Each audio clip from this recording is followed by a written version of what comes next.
या तो उसका भारत में विलय होगा या पाकिस्तान इतिहास से समाप्त होगा, हमेशा के लिए समाप्त होगा। मैं आप सबसे भी कहने के लिए आया हूं कि जो दृश्य 1947 में हुआ था वही दृश्य तो आज बांग्लादेश के अंदर हम सबको देखने को मिल रहा है। 1.5 करोड़ हिंदू किस तरीके से बांग्लादेश के अंदर आज चिल्ला चिल्ला करके अपने आप को, अपनी अस्मिता को बचाने के लिए गुहार लगा रहे हैं, और दुनिया के मुंह सिले हुए कथित सेकुलरिस्ट भारत के अंदर भी इनके मुंह सिले हुए एक भी शब्द इनका नहीं निकल रहा है, क्योंकि उनको भय है कि अगर इन निरीह कमजोर लोगों के पक्ष में इन्होंने आवाज निकाली तो इनका वोट बैंक खिसक जाएगा। वोट बैंक की चिंता है, लेकिन मानवीय संवेदना इनकी मर चुकी है।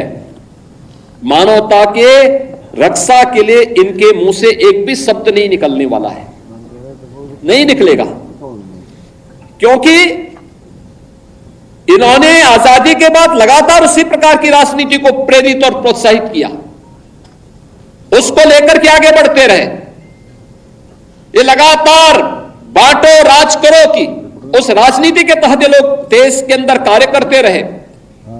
अंग्रेजों से सत्ता इन्होंने उस समय प्राप्त की।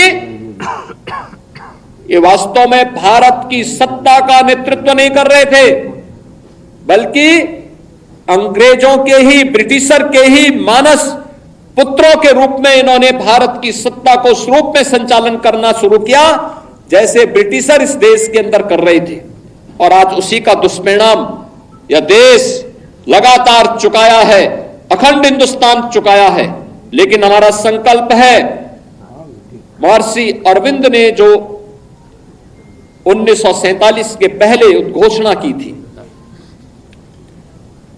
आजादी की त्रास, देश की विभाजन की त्रासदी आजादी के मिलने के बाद अक्सर उन्होंने इस बारे में अपनी चिंता व्यक्त भी की, और उन्होंने इस बात को कहा था कि आध्यात्मिक जगत में पाकिस्तान कोई वास्तविकता नहीं है। या तो उसका भारत में विलय होगा या पाकिस्तान इतिहास से समाप्त होगा, हमेशा के लिए समाप्त होगा।